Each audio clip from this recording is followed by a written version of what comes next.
Howdy, folks. Howdy. I'm Black Dragon. Welcome to Black Dragon Biker TV. It's Biker News Sunday. The round table. With all of my great friends on the round table, we have the father of the mighty Black Sabbath Motorcycle Club Nation. How you doing, father? Yeah, hello there, son. And we have Wild on Twos. We have Ice Cold Riders Motorcycle Club, Park back with us. And we have Hollywood from Insane Throttle. Rock and roll. So we're going to be talking about something really cool tonight. My goodness, Wild, that sound in your background is just... Hollywood, do you hear the sound he's talking about? No, I just hear a buzzing. So if we mute you, the buzzing goes away. Yeah. We unmute you. It could be my fan. It could be the fan I have on. I can't. Yeah. It's the fan you have on. It wouldn't be a freaking show without something going wrong on BD's end. No, this is not BD's end. Yes, it is your end. Always your end. I don't care if it's me or not. It's you. So that shirt you're wearing must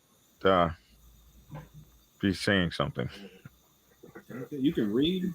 Oh my goodness. I don't want to read that.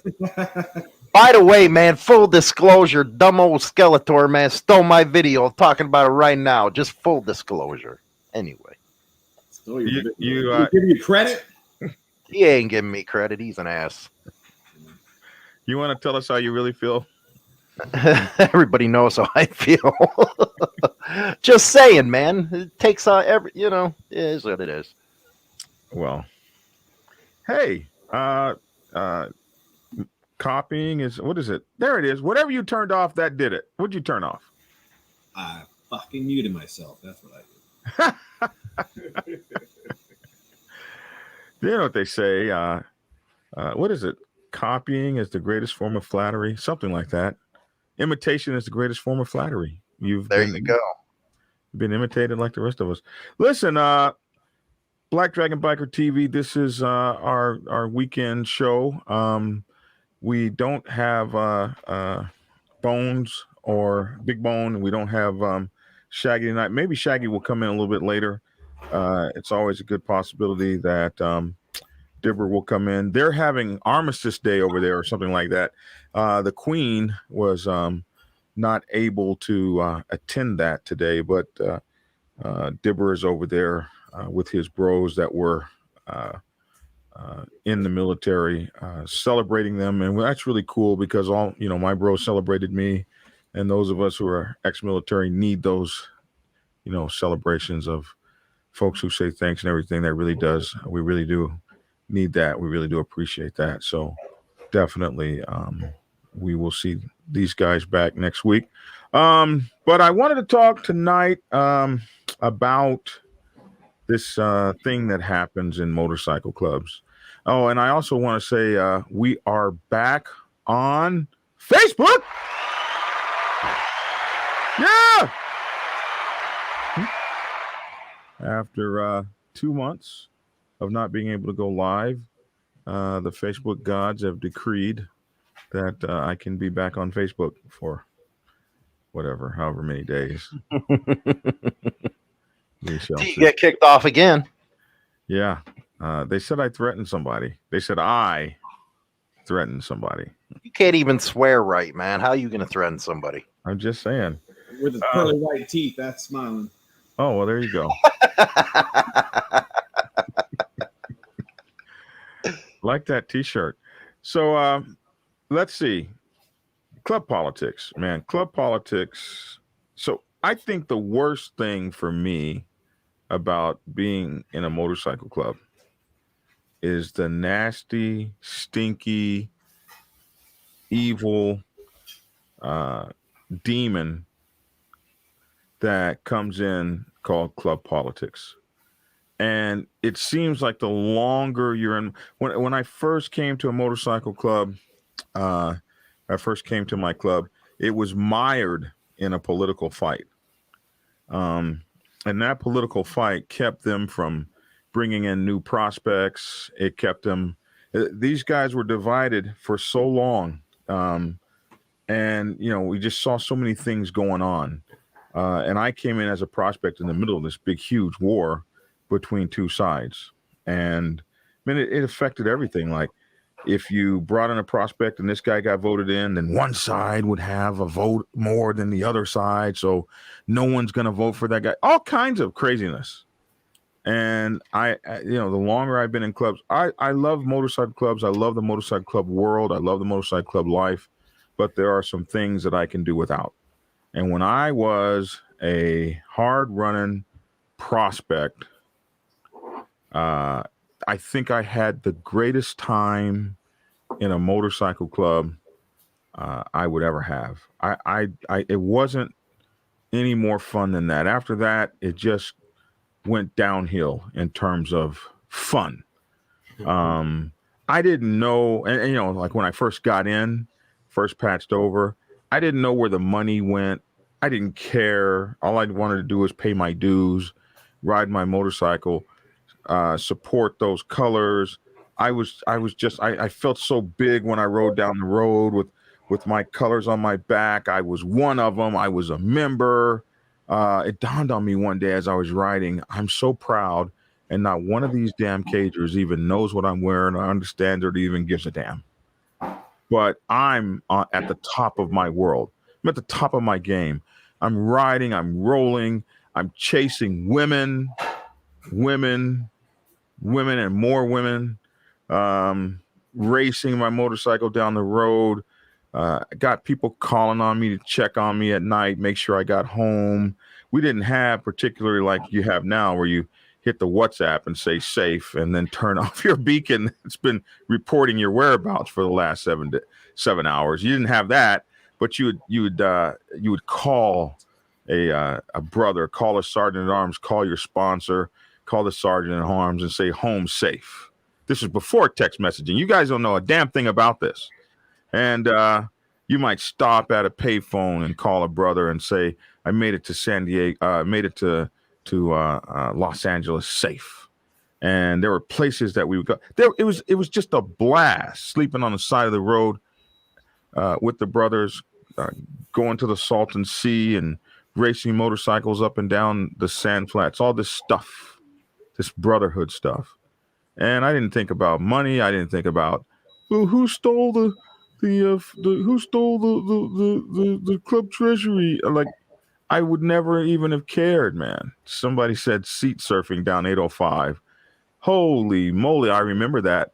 Standing up on my seat, going down 805 towards Balboa Park, 163, standing up on the seat, just surfing, bro.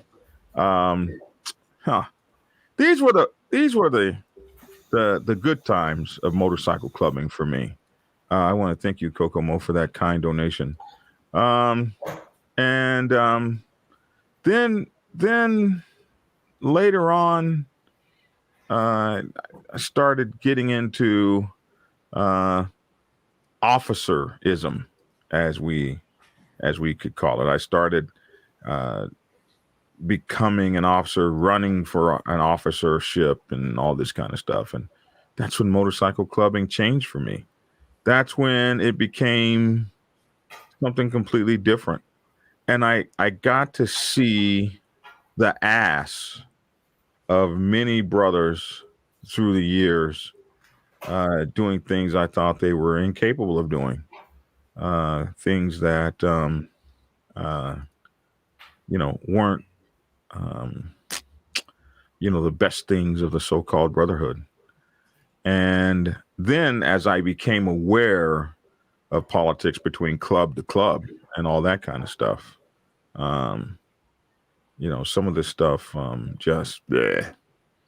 So I thought I would do a show about it tonight and maybe talk to some of you guys about some of your experiences with politics. And, I call this show MC Politics versus the MC Brotherhood.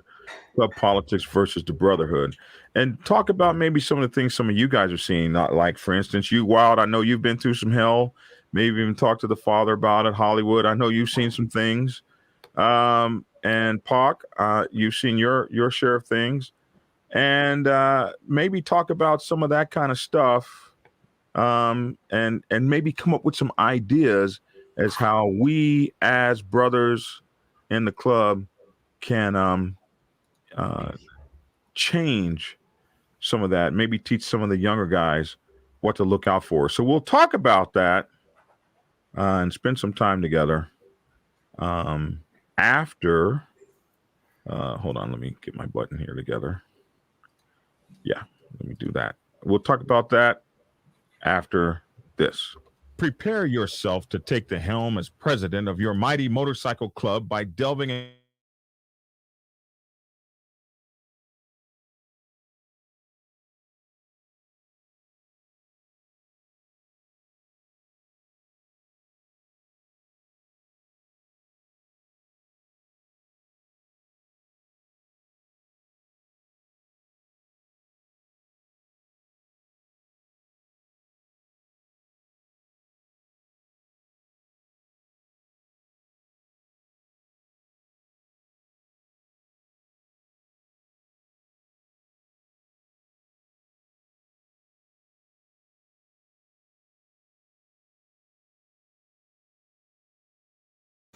Get the book. Oh. You're muted the whole time, my man. I was going to do commentary and be like, get the president's Bible. Do it now. And when you're on Facebook, just hit my link and you'll go to my t-shirt. You didn't hear that? No. Don't do it again. Don't try it again, man. You might kill the freaking stream. I need an engineer. This is some. I like my buzz more. Now, the more we go on, the buzz is better. Get the book. Okay. All right. Moving along. Forgive that 30-second blank spot all. That was me screwing up and hitting the mute button, and I did that once before. I got to have a big thing on here. Don't hit the mute button. Anyway, we're back, man. We're back. So talk to me. Tell me about you guys' experience. What do you think about this, Wild? This whole idea of... I want to hear Father, man. He that guy has decades of... So do I. Yeah, I want to hear that first. I don't want to bore anybody. No, I got some crazy... I can't talk too much about my stuff, but I want to hear his stuff. Okay. Father? My story on... Your story on how you've seen politics destroy the Brotherhood. Oh, my goodness. Well, they usually come in with... More than likely, you brought them in with good faith, and they was your bestest of friends. And, you know, you guys were thicker than blood. Next thing you know, he figured out that he could do what you do, but do your job better. He don't have no experience, but he know he can outdo you. If he can't do nothing else, he can outdo you. Next thing you know, he done grabbed this wild bucking horse, and he just running rampant. You know, he wasn't thinking about what he did. He just wanted the position, the title. Those title seekers, you know. They stick their chest out real big like they're going to really do something. And usually what happened, they send your club in a tailspin. Very seldom will you have somebody that will really follow through, or if they don't get their way, then they want to sink the ship. You know, just don't want to see you succeed. I've seen it seem like countless of years, man. And eventually, I'm hoping that it'll all straighten out. You know, you just got to keep trying. You just can't keep letting them give you that negativity. There's got to be some positive somewhere out there, okay? Because if it hadn't been, I wouldn't be this for, okay? And believe me, I had enough negativity. I've heard it all about what we couldn't do and how we wasn't going to last. And I had to ask, what's the other question? That's just one of those officership stories, you know.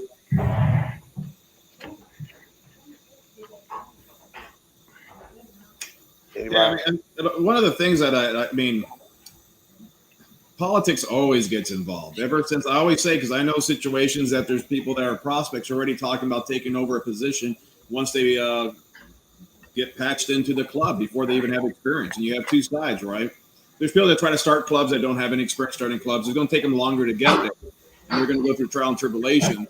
And there's people that put time in the scene and get a position and kind of have good background with how things are run. But it's like in any business, you have the franchises, non-franchises. Franchises will lay things out there, give you experiences from mistakes that they made, wisdom from their mistakes.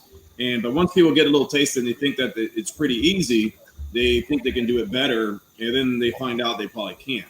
And then, like the father said, you see clubs get in tailspins, and some of these P's in these chapters have sometimes get too much control and even take over the charter members' voting position.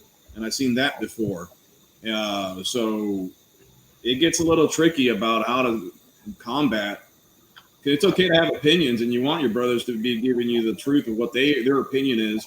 And it's but some guys I notice that they start getting guys that are always yes men, and there's always going to be a yes man, which is sometimes going to be a detriment to the chapter itself or the club. That's very true.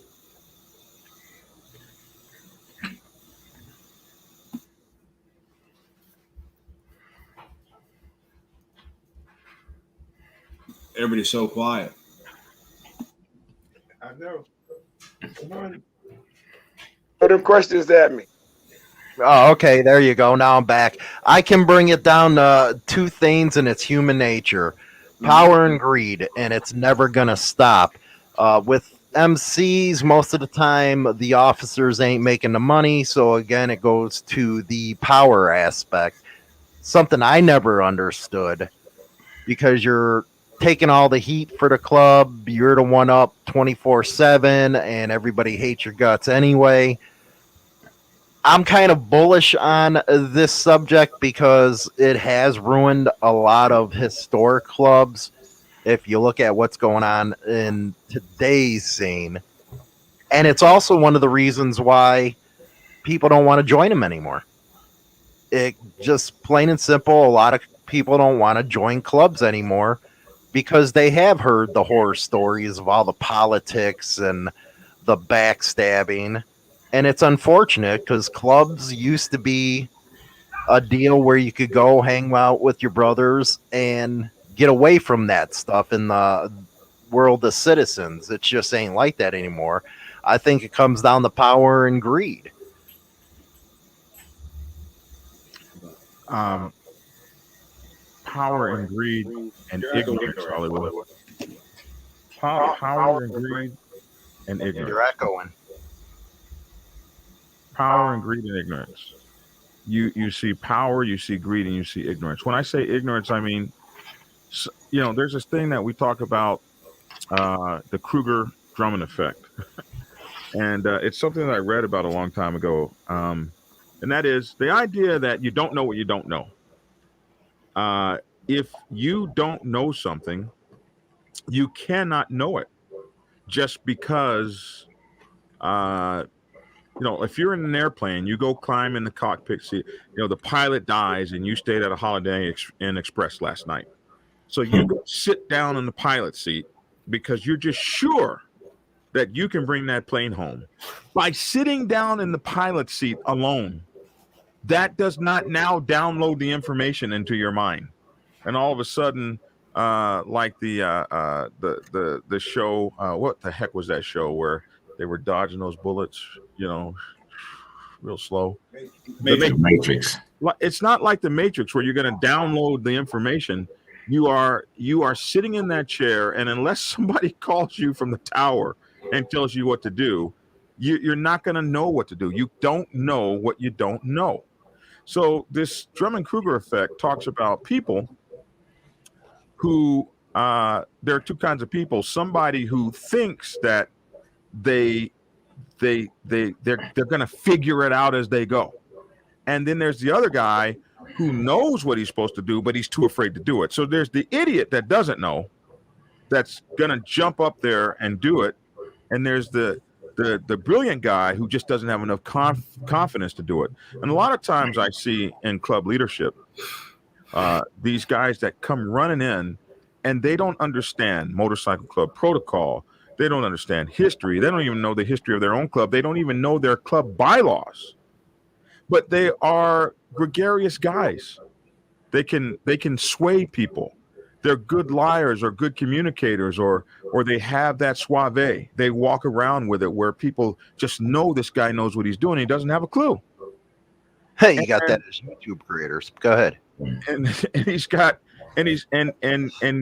he's very good at finessing. And he finesses himself into a position. One of the greatest ways they do it is by lying on other people around him. This guy that's been doing it forever, this guy's boring. He lacks savoir-faire. He doesn't have any street cred or he's not streetwise. He's just a boring old fuddy-duddy. They love that one to tell you you're old and you're out of touch and they know so much and they're going to do so much. And they manage to get themselves in these positions. And in today's environment, it used to be there was one diamond club in one area or one COC or whatever you want to call it. But the atmosphere has changed where you have 15 diamonds in one city and you have 2 or 3 kinds of coalitions. And you've got all this stuff going on and you're trying to move a 99%er club, an RC, a Christian club, any kind of these clubs, and these guys kind of need to know what they're talking about. And you got these idiots that, one, they bury their head in the sand. They think that if it doesn't happen if they stick their head in the sand, they don't have a Rolodex of people they can call. They don't have all of the things that they would need to lead their group safely. But in their mind, they can do it. Anyone can do it. And you've got these people that get themselves into a leadership position. They've never been more than a high school quarterback. They don't take leadership classes. They don't take training. They don't develop their mind. They don't develop themselves towards the mental capacity of leading people. And they turn people in the club against people in the club. They're very good dividers. And they turn the politics of the club upside down over and over and over again. And when they come, they refuse to come with a body of work. And I did a video on this a couple of days ago about people that want to get into office but have no body of work. Instead, they feel like they can land in office and develop their body of work there. And some people have done that quite successfully. But most people, like if you want to be a sergeant at arms, have you been an assistant sergeant at arms? Have you helped a sergeant at arms? Have you started to do things that sergeant at arms do? Or do you just want us to vote for you because you've talked so negatively about the other guy? That you've managed to run him in the dirt. You get people on the phone after dark. You don't bring nothing to the table. When you come to the table, you come to the table with a horde of people that you've managed to piss off with your lies about one guy. And so now that guy's voted out of office because you're so great. I've seen it happen time and time again. When the club politics destroys the club brotherhood, where I have seen brothers do things so terrible to one another that they actually you don't recognize that brother. He's unrecognizable. I've known brothers that I've sat down at their table. Their children call me uncle. Their wives call me brother.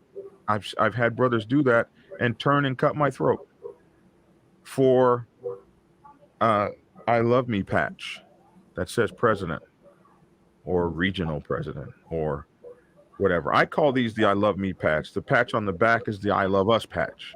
The patch on the front is the I love me patch. The patch that says I am the greatest. I am the this. I am the that. I am the national president. I. Those are the eye patches. And I've seen them destroy clubs. I, uh, and you wonder why? Because we're not getting paid nothing, like Hollywood said, not getting any money out of it. So what is the deal? What's so all fired important about it? And the answer is how it makes the ego feel, the power, being able to tell other people what to do, being able to wield the stick of control over people. And that's about all it could be. But with your ineptness, you often have your club in a dangerous position because if something really happened, like anyone can go sit in that airplane, that pilot dies, and you go sit in that seat, and as long as that sucker is on cruise control, you're flying fine. But the minute you got to take that sucker off cruise control because you hit some turbulence, that's when you get to find out, hey, I'm not a pilot, have no pilot training, and we're in a lot of trouble right now. But I stayed at a Super 8 motel last night. Yes, I did. You're gonna stay in the simple ground when you hit it too. What'd you say, Father? Is mute You're is gonna Mike's. you're gonna stay in the ground a long time when you hit it. Okay.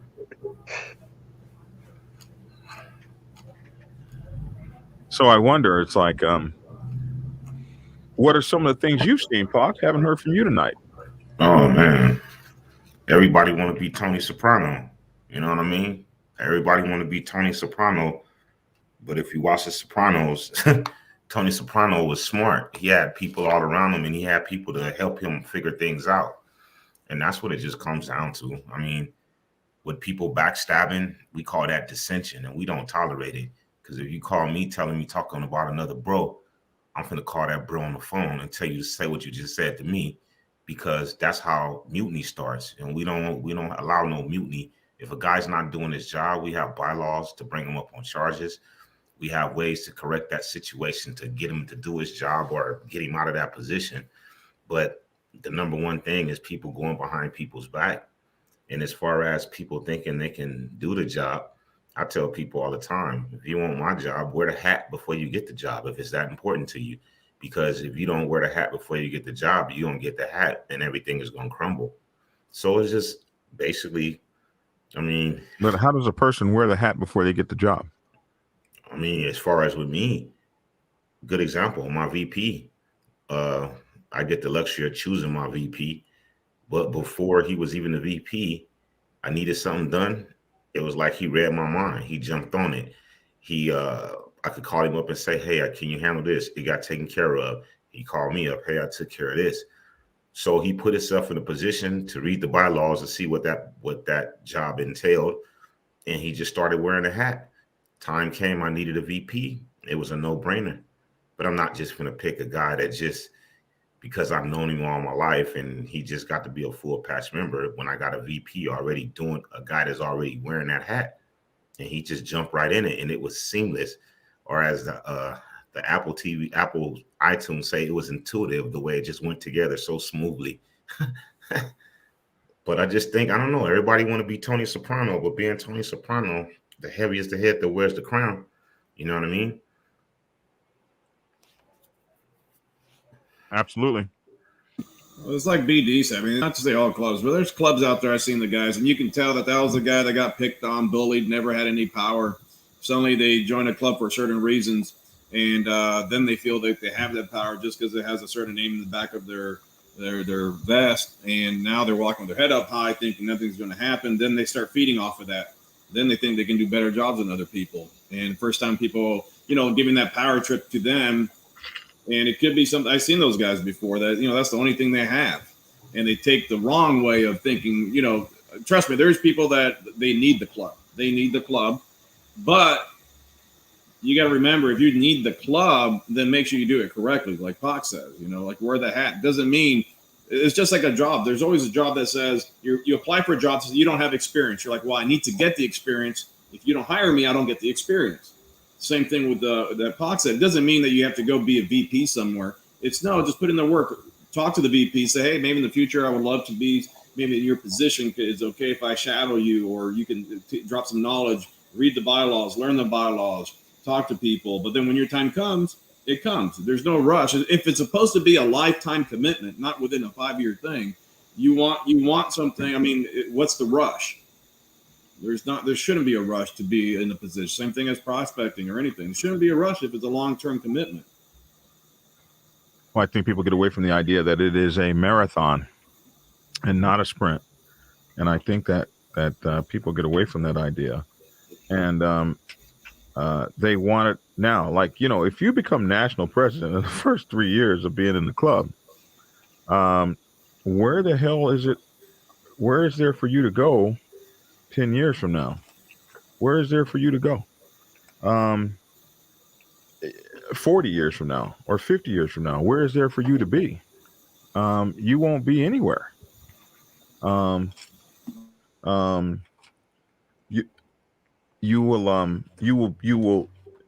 just, you'll run out of things to do.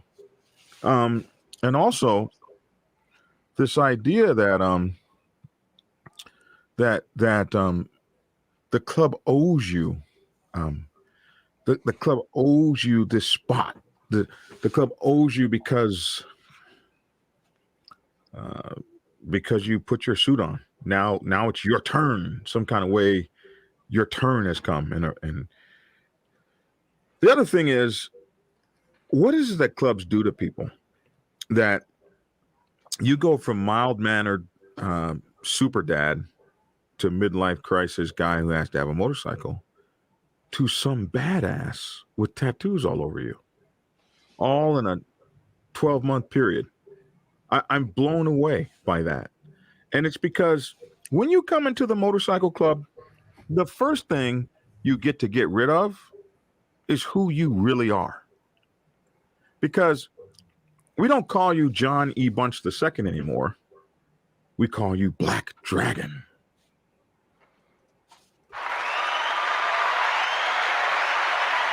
And when we call you that, I mean, you become this comic book character, freight train, roadhouse, gravel pit, boneyard, and then you can live your muscle arm, 6-shooter. You get this name, and your whole personality becomes that name. Nobody knows John. They know this name. And then you've got this back patch. And when people see that on the biker set, you're immediately accepted. Nobody has to know that you're a mild-mannered Clark Kent who couldn't get a date if you wanted to. You can get a little drink in you, walk up to women and say the craziest things, stuff you would never do as a human being and as a normal person. And so the motorcycle club, like the internet, gives a lot of people a place to hide. And I've seen some of the baddest dudes. Like, dude, I know that I know you. I know your wife won't let you out after 7. What the hell? Who are you? They bring this over to the club, and they even start, especially to the new guys who don't even know them, they even start to become this crazy guy to the new guys that don't even know him. And those are the guys that they can really fool. The guys in other chapters and stuff like that. They start riding and getting out to other chapters, and they're just not who they are. And then they started getting involved in club politics, and you see the nastiest things come out of them. And sometimes you have to sit back and laugh. Yeah, I think it comes down to being. I think it comes down to being. There's too many sheep in this world now. There's not enough people that know how to stand on their own twos. They let anybody and everybody lead them around by the pecker. They need to be verified. They need to be And that's what the sad thing is, because I've seen a couple comments in there where people said it used to be about brotherhood. Well, is it about brotherhood when somebody's trying to stab you in the back to get to the next position? Is it brotherhood if you had a couple guys out there doing some stupid stuff, professing brotherhood to you, sitting at your table, having your kids calling him uncle, and next thing you know, he's on the stand against you? Yeah, absolutely. But I think that's because Hollywood, the clubs have become so lax in who they let in the doors. You got that right. Come on, you got clubs that started off with cops. You got cops that are in major 1% clubs now. Come on. How is anybody going to respect something like that? Tomorrow, I got a story coming out on the news about an East Coast 1%er club. 11 or 12 of them, I think it was, wolf packed 2 guys, and now it's all over the news that they're a racist biker club. You know, why would you wolf pack somebody that's only 2 and you got 11 sitting there? And lately, I've been diving more deep, and I know everybody wants this positivity all over the place. Well, there's also negativity towards this scene. When you have 12 guys wolf pack 2 others, you're sure the heck ain't going to bring independence to your side. And them damn profile laws, they affect independents more than they actually do MC club members. And I think that kind of mentality comes into the play because they are sheep. They don't know how to stand on their own. They don't know how to throw fists on their own. They have to be in a group and able to do it. And the people within that group, they allow for that. Sorry, I'm the devil's advocate today. No, it's all good. I mean, it's like I had a guy that he was a member, got to be the secretary, and when he was getting out of line, and we try to make it where we're accountable to each other, right? As soon as he started getting out of line, people brought him back down to earth. And I think that's how it's supposed to work with checks and balances, trust but verify, right? And everybody don't do that. And because you don't do that, you might get a guy in there who's not supposed to be there, gets out of line, and nobody says nothing. So he thinks he's the best thing on the planet until something really happens. So I think if your foundation and your core or your club is good, they're going to call somebody out. I mean, I've had people, the lowest man can call me out if I'm not doing my job, and I have to take it. You know what I mean? And that's, we all try to be beholden and accountable to each other. And I think that's a big thing. Well, that's what the foundations of the clubs used to be like. Now it seems like one of the things that, and I talked about this to Dirty and Tank on BIC's thing coming out tomorrow where they talked with me. The biggest thing with biker news, and I'm sure Dragon has faced this too, is you'll have people go and say, well, this don't happen every day. Well, for one, we cover an international scene. We don't cover just the States. I know everybody wants to think that the United States is the best at everything, but we cover it internationally. When people see this kind of stuff, it gets a bad taste in their mouth. And I think that's why you have a lot of these creators, you have a lot of these other ones that cry and whine about the stories being put out that we do, is because it does put them in a bad spot. It does try to hold them accountable to try to make their club better. They don't want the general public to see that. And the first thing they'll do is, well, that's the media, or that's the feds doing it.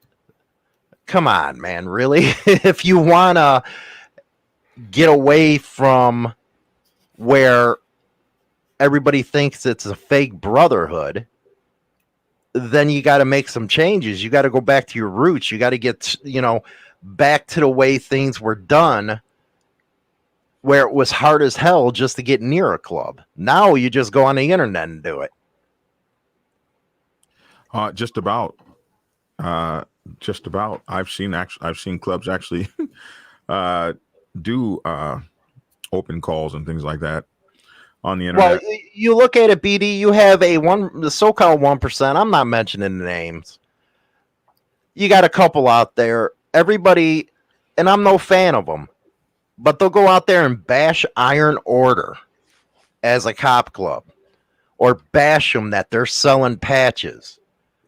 Well, wait a second here.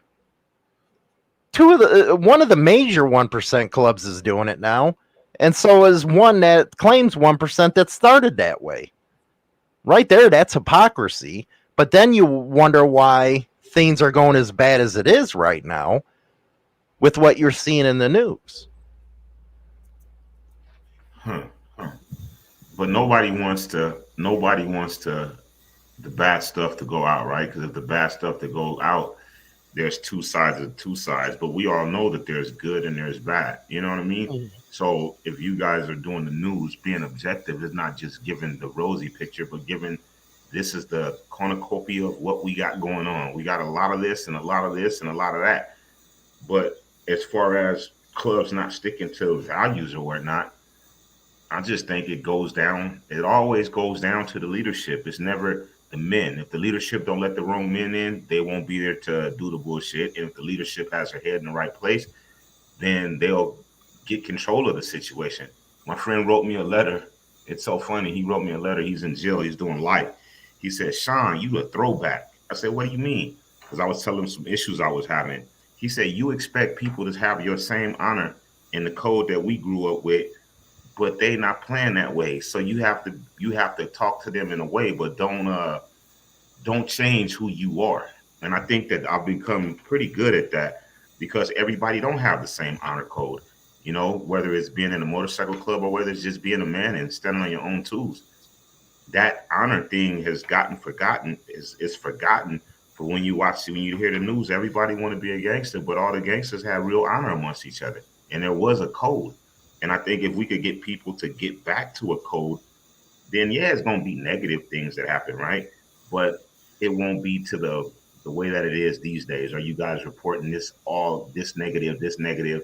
Because there'll be a code of conduct amongst clubs, 1%ers, 99%ers, and everybody will do what they got to do, which we're here for, which to bring motorcycle into the world and let them know what this brotherhood is about. You know what I mean? Yeah, I mean, and most of the time it's pretty simple, right? Like, you don't want to be considered a gang or anything. Don't do gang shit. Don't do things that put yourself out there when you're trying to fight so long and you have people working so hard to take this mystique out of the persona out of the way, and then you go do some dumb shit as an independent. So we go to events or so you can just feel the drama, you can feel the tension sometimes of one club. Same thing as Hollywood said. There's people that all these guys on the comment section will talk about people about handing patches. They're not real club, but big clubs are handing out patches. There's a lot of clubs that mail patches to people from other states that they never met before. There's people that have a club that they never met none of their members, maybe a handful of them, and they expect to have the same code of just like themselves. Most time the guys that you're around, Paul, probably hang around with you guys all the time. Everybody kind of starts thinking the same. But when you have people from different areas that you don't even know who you're giving a patch to, what are you going to expect? Yeah, exactly. And you know the funniest thing you said that? I'll tell you, this is funny. So some dudes did some stuff and they didn't think that they thought it was sweet. I don't know if they thought it was sugar cane or saccharin, but I show up. The first thing they say to me, we're a family club, but you're doing gangster shit. So Right. make up your mind. What do you want to be? Because if you doing that and saying this is what you're gonna get.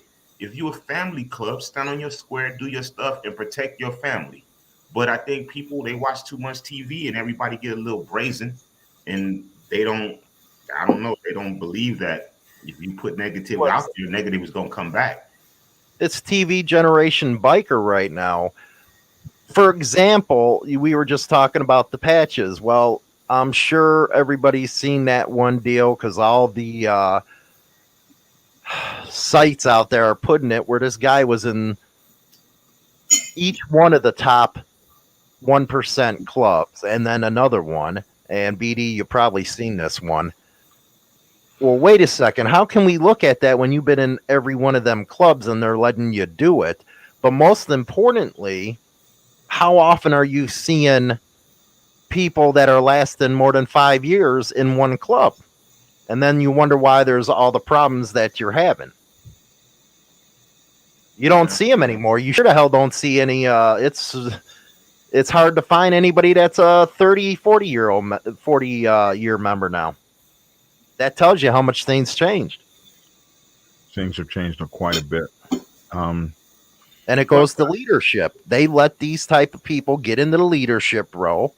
They start going against the bylaws, and people don't hold them accountable to those bylaws, and things go to hell. Once you go against your bylaws, it's done. My opinion. But you know, the funny fact though is that this is real life. You know the bylaws is set up good, right? And you know people, you call a meeting and you got 30 people in there saying this has got to change, but then you got 4 people that want to be loyal because they believe in the brotherhood. But to me, I had that happen and I couldn't understand it because it ain't about one individual. It's about your club and what your club stands for, right? But people, they don't get that. They make it, everybody want to be Suge Knight, all in the videos, dancing, you know what I mean, singing on the records, when it ain't about you as a person. It's about what you're projecting and the longevity of your club, you know? Mm-hmm. I think that's the major problem. Or you have someone selling a bunch of BS to a point. I mean, they could be a great speaker, act like a great leader, and then you follow them, and then you feel like you're loyal to them. Then when you get in there, you go, okay, this is all a load of shit. And then you're kind of stuck in a weird position that just because you're going off a certain loyalty rather than actually taking a step back and looking at the whole picture too. Well, that's why I think sometimes the leaders are the. I think that's the important thing about a hang around period.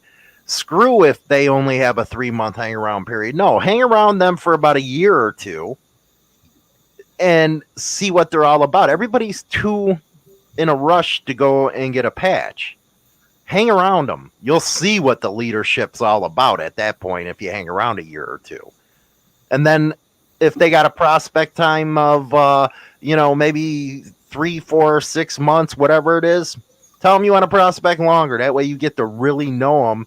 Especially, I never understood how you're going to bring people around your personal family that you only knew 90 days. I never let that happen with my kids. I don't care if they wear the same patch or not. Man, preach. And it's like when you're hanging around, you get, and that's the craziest part. When people come hanging around, they get to see what we're about. We get to see what they're about. But you know what it's like? It's like when you go on a date with a girl. When you first start dating her, you crease up your pants. Your car is always good. No junk is in the back seat, right? You put that good face on. But as soon as you get in there, you coming straight from work. Car didn't get clean this time. Didn't take a shower. And if she likes you, she gonna be like, oh, cool. But if she can read through the bullshit, she gonna be like, man, this you not the dude you put on a face.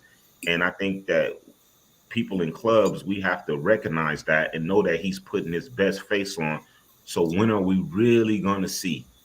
You know what I mean? And when it comes out, because everybody's not transparent. Everybody has a facade they put on. You know, we get on, everybody puts their facade on. So you don't really let people in. But once a person becomes a prospect, I think you put him in situations where he's there, he's seeing what you're about, you seeing what him about. So then there's no doubt. And people can surprise you and do some off the wall shit, right? Always. But like you say, the prospect and hang around period are important because it gets a chance to see who this person really is after the makeup comes off. Well, another point to the leadership deal that you're putting out is the incident that I'll be talking about tomorrow with the Wolf Pack. If a club, say national, because I don't see how you guys even want a national position with Rico happening now. You'd be in Amen. far west of the country and somebody does something stupid over on the East Coast, you're getting Rico'd for it. That's why I like the charter system more than the. Yeah, but only Charter one- system doesn't matter if you've got national president on your Well, that's name. why a charter system shouldn't have a national president. You don't have a national president. You don't have a regional. You don't have steps. Every chapter works like an independent franchise, right. and it should Well, be.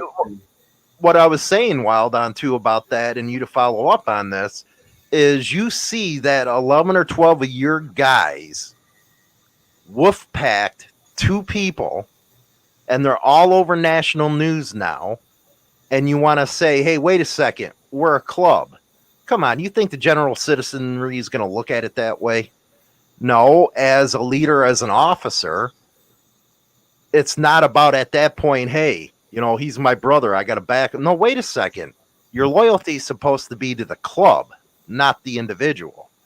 Why wouldn't you get out there and bring consequences for an action like that? That's leadership if you want to protect your club. Well, that's because a lot of the guys feel a lot of these clubs keep the idiots around because you feel like you're going to need that person if things go bad. And really, what you don't realize is that by keeping the so-called warrior around, who's always starting stuff, you need him when things go bad. But hell, you wouldn't be in any bad things if he wasn't around. Every time you look around, you got to pull him off somebody, or you got to try to put a leash on him. And the fact of the matter is, a lot of times that guy just ain't worth the time of day, and yeah, so it's hard to rein those guys in. It's absolutely difficult. Well, there was one, it's a major 1% club I get to talk to, and they did a thing where if you're out there doing stupid stuff, we're no longer going to get you a lawyer. You got to deal on your own.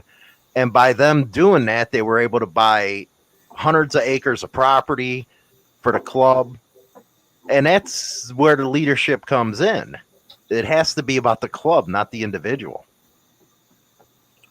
Shaggy says you come to the club to join the club. You do not come to join the club. The club did not come to you. Now you're complaining about the club. Put down your patch and leave. Ah! No. Find a way to split the club, so you can get your way. We heard that on an interview with the former international. He was very proudly saying that this major club was going to get into a civil war. He was happy about it. How could you be happy about a club going into a civil war when you're supposed to be all about the club? Well, it changes. We become all about ourselves. Or we start thinking our way is the only way that the club can survive. We know better than the club. We know better than the votes.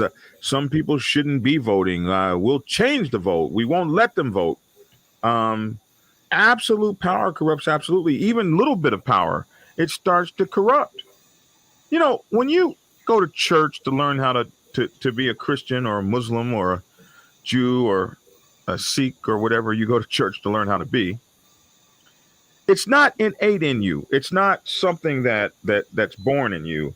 You have to practice the tenets of being good at that.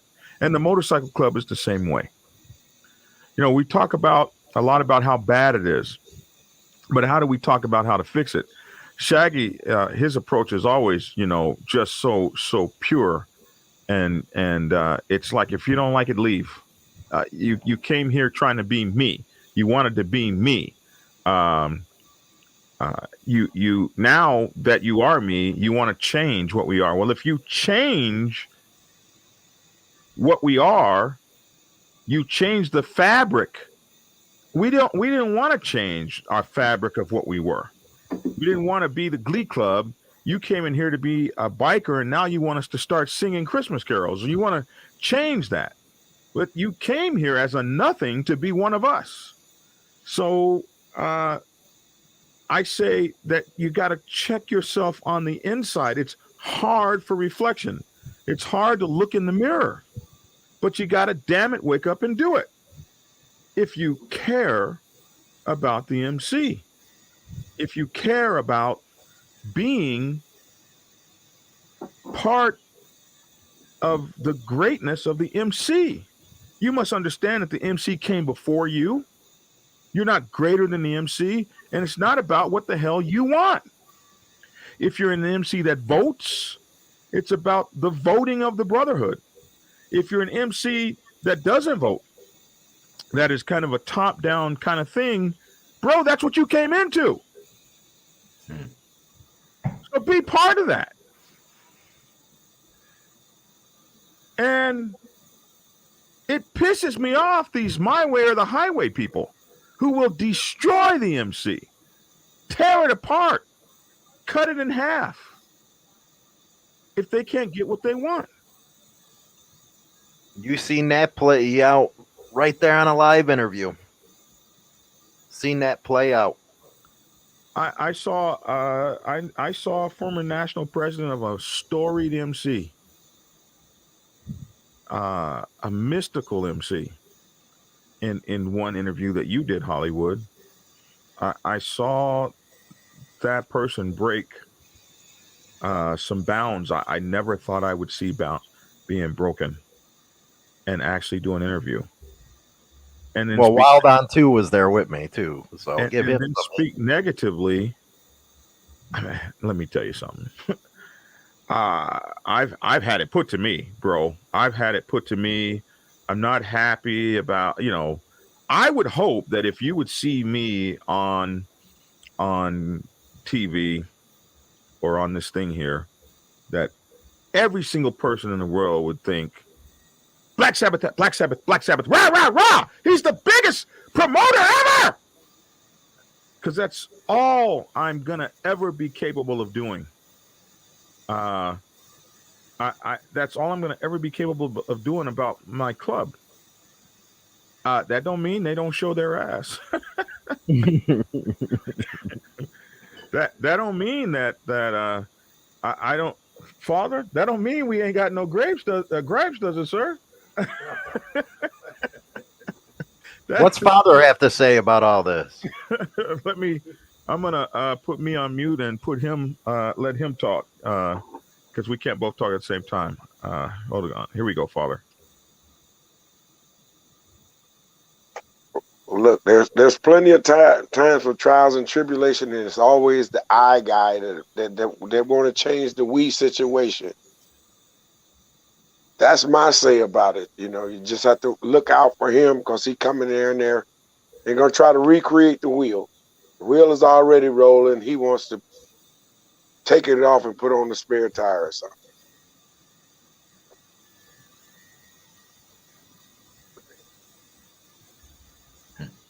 Very well said. You gotta think, man. I have not always been happy, nor has the Father, with everything we've seen. But the club, this man spent 50 years of his life in the club. I would break down and cry if I saw him get on a national forum and down talk the Mighty Black Sabbath Motorcycle Club Nation. I would lose it. I would probably go drive my ass off a cliff. I'd ride my motorcycle off a cliff, because there's a certain thing that we ask you to give, and that thing is we ask you to give you. We ask you to give you. All of you. That's why this is not a hobby. If you want to be in a hobby, go join an RC. And I got RC guys that'll whoop my ass for just now saying that, because they don't feel like they're a hobby either. But my idea of a hobby would be like Gold Wing Riders of America. Hope I haven't made any of them mad. Oh, you're gonna piss on somebody's Wheaties, man. I would think, to me, that's an RC. There's no expectation of brotherhood in a real RC. Now we got a bunch of RCs that are quacking like MC ducks, and they'll be mad at you. But a true, in my humble opinion, a true RC is riding for fun. Is an SC. There's no in the Gold Wing Riders of America when you get done and you go home and you take off your little chest patch, you're done.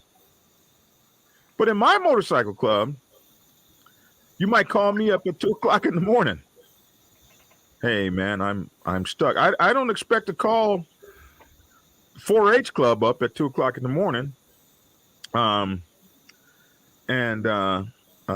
These are not things that I expect.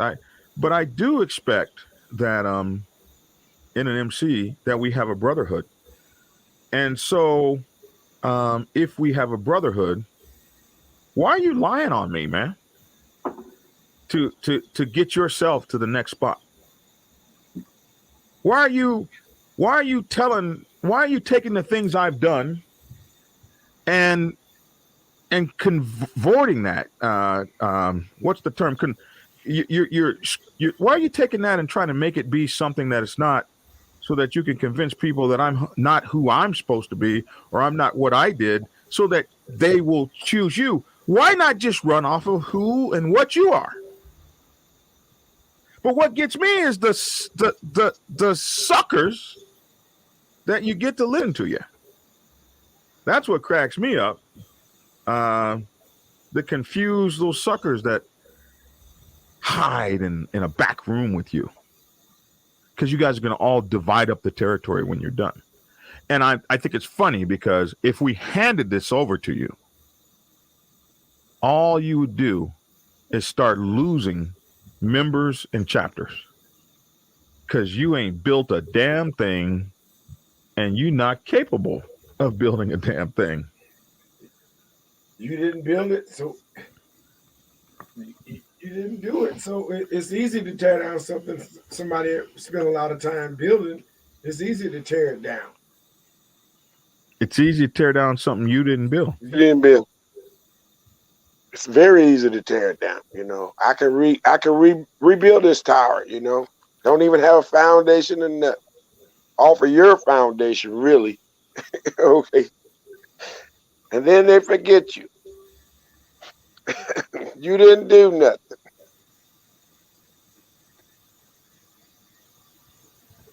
I crack up because the father spent so many years whooping my ass, like I slap you around from time to time, Pop. Mm. And he spent so many years whooping my ass. And I never thought I'd be at a point in my motorcycle club career in my life where I could look at him and say, "Oh wow, man, I know what you're talking about. Thank you for slapping me around." It's but I don't want to give the impression to all of these hundreds of people that are watching us and thousands of people that'll see the video, because so many people say, "I know why now. I know why. I know why. Thank you for telling me why I'll never join a motorcycle club ever." We gotta get you off that crack, man. Man. Get on the Molly. I know why. Thank you for telling me. That's why I'm not messing with y'all. And that's not it, man, because I love this thing. You like this thing, Park? You love this thing? Oh man, this is the best thing ever. This is the best thing ever. I don't know. People pick and choose what they want to do. If you want to be a part of an MC, know going into it, yeah, we can all be better. And what are you going to bring to make it better? But don't start dissension, talking in back corners, trying to get people to go your way. Bring it to the floor like you're supposed to, first Sunday of the month, and vote on it. Figure it out. And if you're a member and you're letting this person, you're always going to get negativity. You're going to get things split. I mean, nobody wants to see their club divided. And if me as a person, it was leading our club down a bad road, I love this club so much, I would have to step away from it to let the next man up, even though I think that I did a good job. But if the consensus is this and it's based in facts, there's no argument. It's like when you watch the History Channel, clubs are like clubs are like empires, right? You got the first empire, he's the conqueror. He gets and carves out all the land. Then you got another president that comes. He's the peace guy and he builds all these beautiful museums. Then you might get a warring guy again. But everything is a season. And when your season is done, you have to accept it and move on peacefully, but still be a part of what you created. But just when it comes to the backstabbing and whatnot, that's not a way to go out. And that needs to get hammered down because we got rules to make everything run smooth. As long as you follow the rules, you're golden. If you don't follow the rules, your club will be in chaos. That's the best way to say it. Yeah, I mean that's mainly what you're saying is like putting your pride aside, right?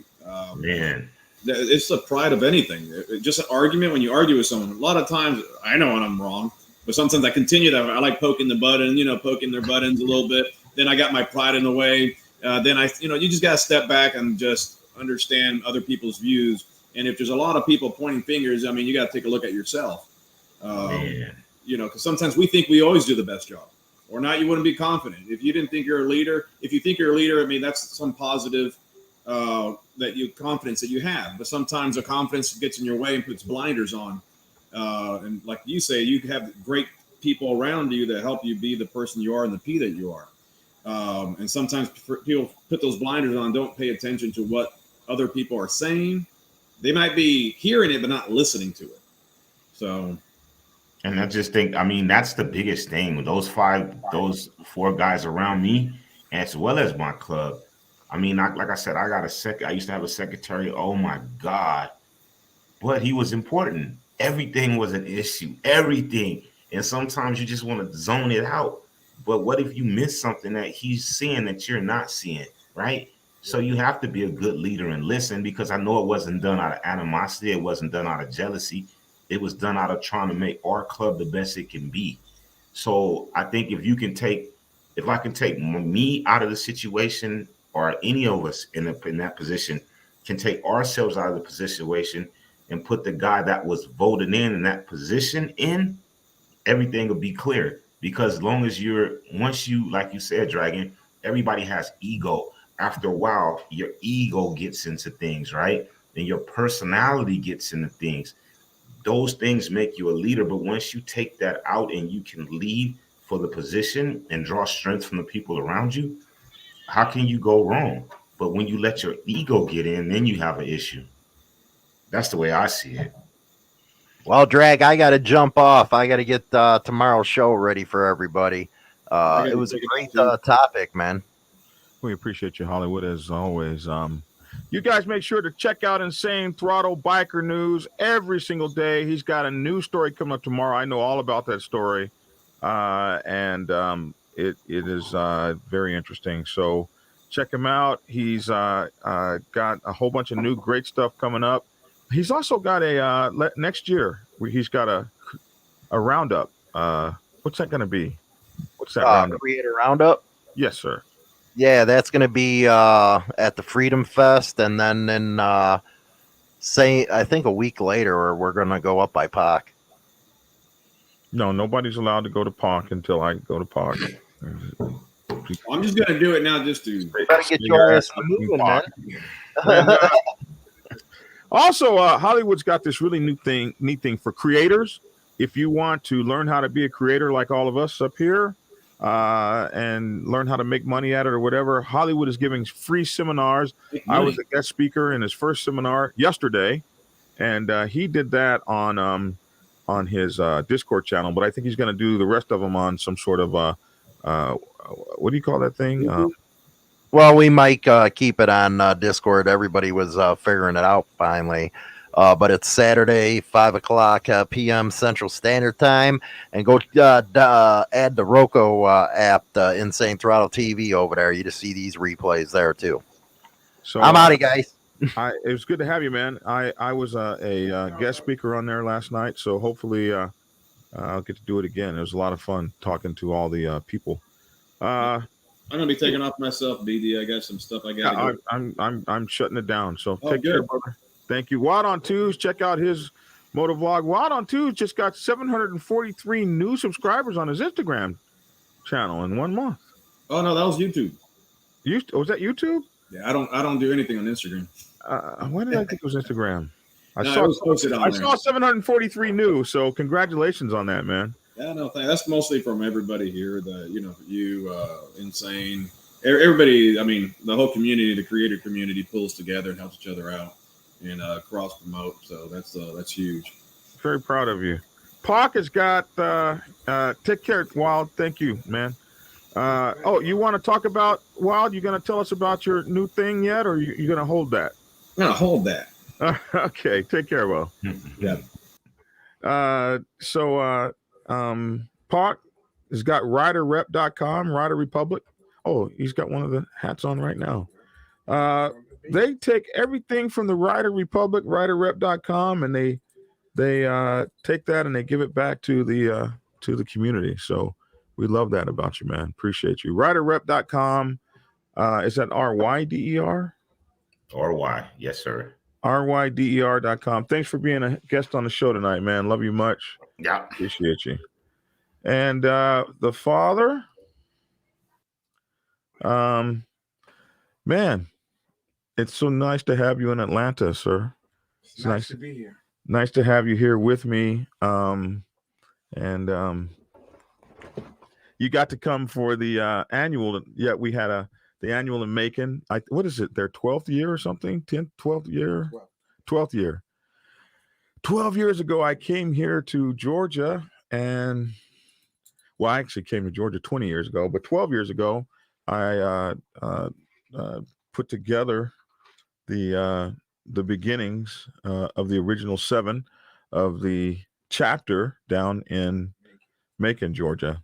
And they celebrated 12 years today. And that is just so exciting. And all of our East Coast chapters came. Our 2 new chapters got their colors last night.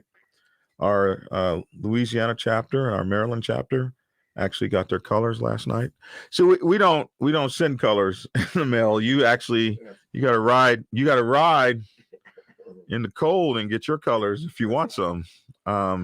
So we're really excited about that, to see that. Listen, I've got a new show called Biker Combat. I did the first one today. And I'm so pissed off because my gut was hanging out of my shirt. My gut was hanging out of my shirt as I was doing my Biker Combat routine for you guys. I don't even know if I'm going to allow that first one to come out. So I'm going to be forced to really get skinny for real because I can't have my gut hanging out of my shirt when I'm showing you guys Biker Combat. That just doesn't, it wasn't pretty. So I'm going to have to just let you guys know I'm working on my physique so I won't be ugly while I'm doing this thing for you guys.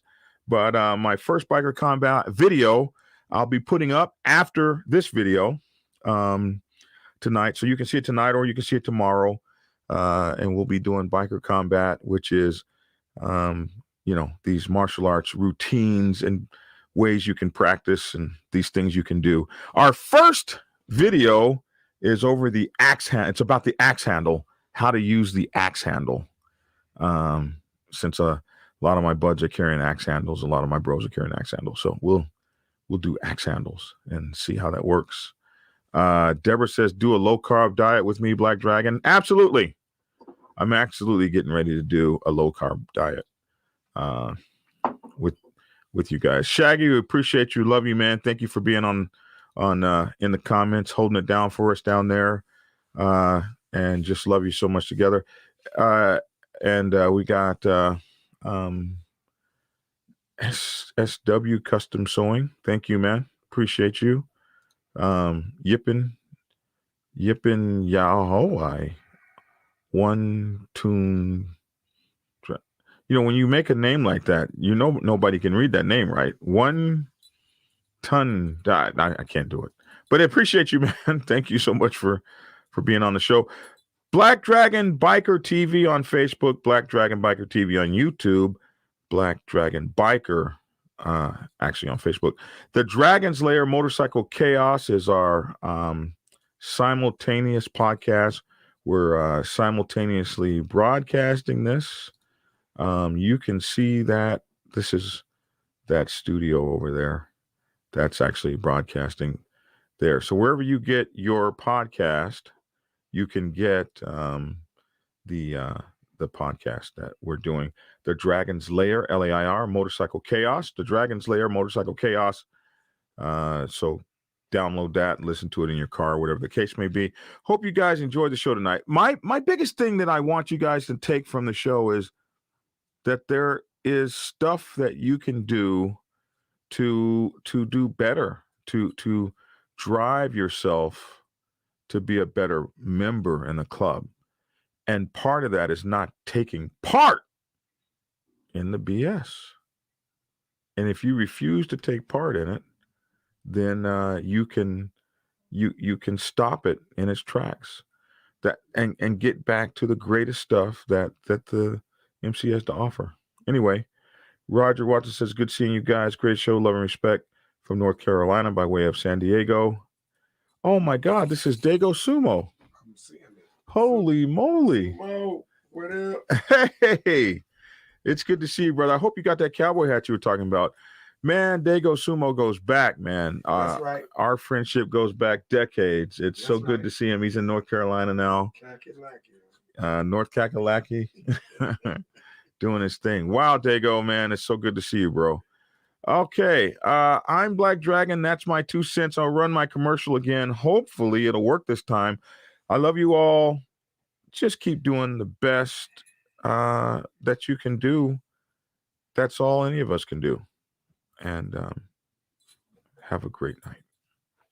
Great Sunday. Back to work Monday morning. Hey, get the book!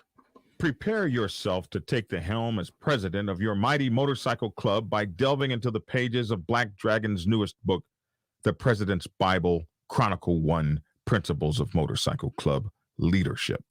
There you will learn to advance your skills in applying the 14 scientific principles of leadership similar to those taught to officers in the United States Naval Service. Available in hardcover, paperback, and ebook. Get yours today on Amazon, Kindle, or order it at your local bookstore. Order your autographed copy from blackdragonsgear.com. Be the best motorcycle club president you can be. Get the book.